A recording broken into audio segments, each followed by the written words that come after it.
19 अक्टूबर को वडोदरा शहर में एक घटना घटी थी जिसकी एफआईआर दर्ज करने में वडोदरा शहर पुलिस विभाग को 24 दिन लगे। जी हाँ, ये बात बिल्कुल सच है। 19 अक्टूबर की इस घटना की शिकायत बापोद पुलिस की ओर से 12 नवंबर को दर्ज की गई है।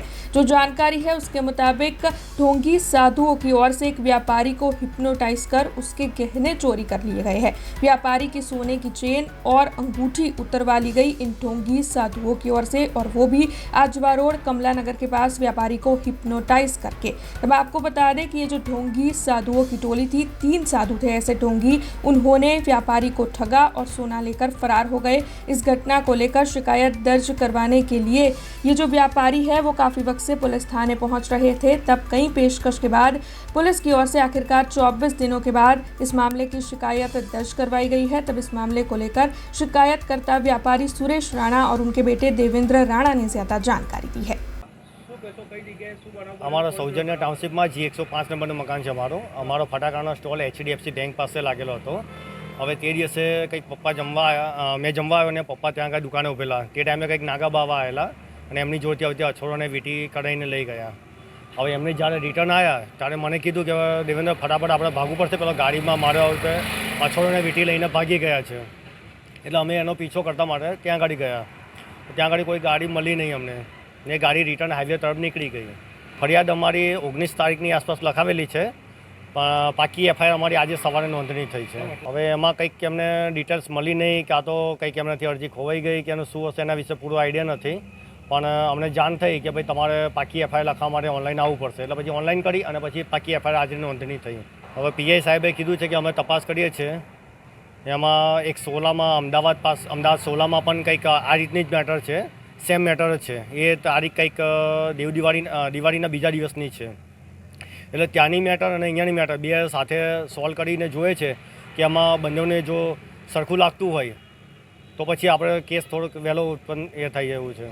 યોગ્ય તો ના કહેવાય, તો એમની જોડે જ હોવું જોઈએ, પણ એમને કદાચ એ વસ્તુનું જાણ નહીં હોય કે એમને કંઈક શું થયું હશે તો એમને મને એવું કીધું કે તમારી અરજી તમારે ફરીવાર લખાવવા આવવું પડશે। શાયદ બંદોબસ્ત હોઈ શકે, કેમ કે તે દિવસે કદાચ એવું પણ હતું કે કેવડિયા કોલાની પાસે કંઈક એમની મિટિંગ હતી ને બધું કંઈક હતું ખરું। માર્કેટ બાજુથી આવ્યા અને સીધી ગાડી અમારે છે ને લાઇટના થાંભલા પર અમારે ફટાકડાની દુકાન હતી ત્યાં આવીને ઊભી હતી। અને પછી એને મને કહ્યું કે સુસાગર કઈથી જવાનું, તો મેં કહ્યું કે અહીંથી પાણીગેટ થઈ અને સીધા સ્ટેટ નીકળી જવાનું, એટલે સુસાગર પહોંચાશે। પછી એને મને છે ને એ પેલા પાછળવાળાએ છોકરાએ કીધું કે ગુરુજી આવ્યા છે, એના આશીર્વાદ લઈ લો એમ કે તમને સાક્ષાત આશીર્વાદ આપવા આવેલા છે એમ કે।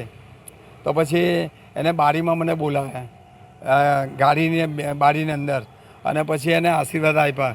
અને ત્યાં પછી મારી પાસે પહેલાં છે ને મોબાઈલ માંગ્યો, મોબાઈલ હાથમાં લીધો અને આમ તેમ ફેરવી અને મને રિટર્ન આપ્યો।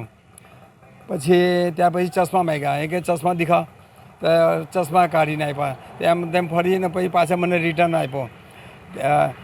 પછી થોડી વાર પછી મને કહે છે કે આ વીંટી દેખાવો, તો પછી મેં વીંટી કાઢીને આવેલી એના હાથમાં, તો વીંટી મને પાછી આવેલી અને કે તુમ દોડા નિકાલ सकते हो, મેં બોલા હા।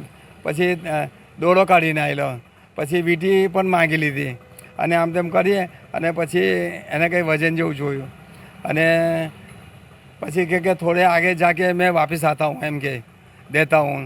ત્યાં પછી જે ગાડી કાઢી ત્યાં પછી આગળ નીકળી ગયો, પછી આવ્યો જ નહીં। એ પેલા કમલાનગરથી CM સ્કૂલ આગળથી આમ પાણીગેટવાળા ટર્નિંગ પર વળી ગયો।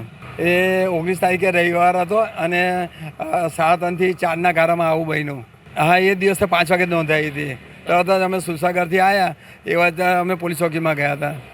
સાહેબે અમારી પાસે બધી પૂછપાછ કરીને લખી હતી ખરી, પણ એ અરજી કંઈ અંટવાઈ ગઈ લોકો એમનાથી, વિપુલ સાહેબ કરીને હતા। हमसे जुड़े रहने के लिए हमारे YouTube चैनल को सब्सक्राइब करें और नई वीडियो की नोटिफिकेशन के लिए बेल आइकॉन को दबाएं।